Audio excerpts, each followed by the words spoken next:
ప్రజా TV Telugu news.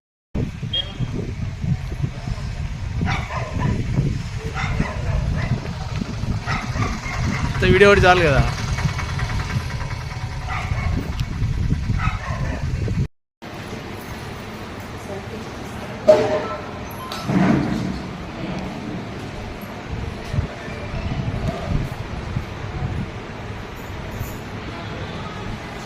చెప్పండి. లింగ నిర్ధారణ చట్టరీత్యా నేరం అని మనం చాలా చోట్ల చూస్తుంటాం. పీసీపీఎన్డీటీ యాక్ట్ గురించి మనం తెలుసుకోవాల్సిన అవగాహన మనకు ఖచ్చితంగా ఉండాలి. ఎందుకు అంటే మనం ప్రజల మధ్య లేకపోయినప్పుడు ఇప్పుడు అంటే ఎక్కడ ఈ యొక్క లింగ నిర్ధారణ అనేది జరుగుతూ ఉంది, ఏ విలేజెస్లో జరుగుతూ ఉంది, వాళ్ళకి ఎవరు సహకరిస్తున్నారు, అలాంటి సహకరించే వాళ్ళ మీద వాళ్ళకి ఏమేమి చర్యలు తీసుకుంటారు చట్టపరంగా. సపోజ్ కొన్ని ఏరియాస్లో మనం ఇందాక అనుకున్నట్టు ఈ యొక్క అబార్షన్స్ ఎక్కువ జరగడము, అంటే ఆ అబార్షన్ జరగకముందు ఆల్రెడీ గర్భంలో మగ పిల్లోడు ఉన్నాడా లేకపోతే ఆడపిల్ల ఉందని ముందే కనుక్కొని ఓకే మాకు ఆడపిల్ల అయితే వద్దు అని ఎవరైతే చేస్తున్నారో అలాంటి వారి మీద చట్టపరమైన చర్యలు ఉంటాయి. సో దానికి మనకి ఈ యొక్క చట్టం గురించిన అవగాహన ఉండాలి. అంటే ఓకే ఈ పీసీపీఎన్డీటీ అంటే ఏంటి, prenatal pre conceptional diagnostic testings.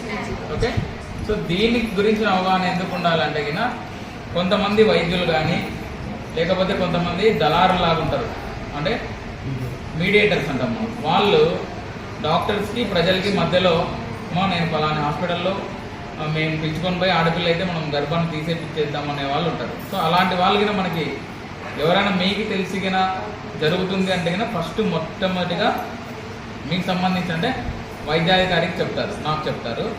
చెప్పిన తర్వాత నేను మన జిల్లా వైద్యాధికారి గారికి, జిల్లా కలెక్టర్ గారికి చెప్తాం.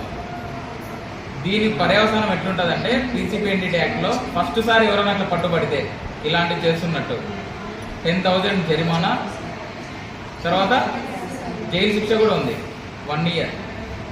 తర్వాత రెండోసారి కూడా అలాగే దొరికారు, అలాంటి తప్పే రిపీట్ చేశారంటే 5 సంవత్సరాల జైలు, 50,000 డబ్బులు కట్టాలి, 3 లక్షలు.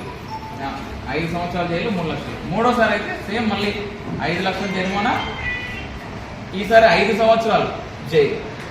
అలాంటిది చేస్తారు. తర్వాత మనం ఇందాక మాట్లాడుకున్నట్టు ఈ బాల్య వివాహాలు, టీనేజ్ ప్రెగ్నెన్సీస్ ఎక్కువైనాయి. దానివల్ల ఏమవుతుంది, మనకి చిన్న వయసులోనే వాళ్ళకి మ్యారేజ్ చేస్తే చిన్న వయసులోనే గర్భం దాల్చడము, దాని తర్వాత వాళ్ళకు వచ్చే కాంప్లికేషన్స్, మదర్ డెత్లు, మెటర్నల్ డెత్లు, తర్వాత చిల్డ్రన్ డెత్లు, లో బర్త్ బయట లేకపోతే ప్రీటర్మ్ చైల్డ్స్ అలా పుట్టడం వల్ల చనిపోతున్నారు. దీనివల్ల మనము ఏం జరుగుతుంది, మాతృ మరణాలు, శిశు మరణాలు అనేవి చాలా ఎక్కువ జరుగుతున్నాయి. సో మనం చాలా దీన్ని నివారించాలంటే ఇవి చేయాలి. అంటే ఏంటి, దీని గురించిన అవగాహన వాళ్ళకి చెప్పాలా అంటే కనీస వివాహ వయసు, దాన్ని బట్టే ఇంత ఏజ్ వచ్చేంత వరకు చేయొద్దండి. అంటే ముందే 13, 14, 15 సంవత్సరాలు 19 years లోపు చేసిన వాళ్ళందరూ టీనేజ్ ప్రెగ్నెన్సీస్ వస్తాయి. సో అలా చేయకుండా మనం అయితే సమాజంలో మనం వెళ్ళిన ఫీల్డ్లో కూడా వీళ్ళకి ఒక అవగాహన కల్పించాలి. ఇది ముఖ్యం. ఎవరు అడిగినా కూడా రేపు పొద్దున ఆఫీసర్స్ వచ్చి మీరు medical and health department, so మీకు ఈ చట్టం గురించి దీని గురించి ఏమైనా అవగాహన ఉందంటే ఖచ్చితంగా చెప్పేటట్లు ఉండాలి. ఆశయాస్ కూడా గుర్తుంది కదా అందరికీ. సో ఇది ఇంపార్టెంట్, అందరికీ తెలుసుకొని పెట్టుకొని ఉండాలి. ఎవరైనా చెప్పాలా ఈ చట్టం గురించి ఖచ్చితంగా చెప్పాలి. బాల్య వివాహాలు మీకు తెలిసి జరుగుతుంటే మీ ఏరియాలో ఫస్ట్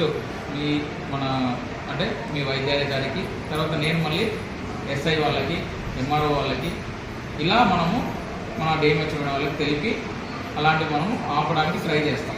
ఎందుకు అలాంటివి జరిగితే దానివల్ల వచ్చే దుష్పరిణామాలు ఎక్కువ ఉంటాయి. ఓకేనమ్మా?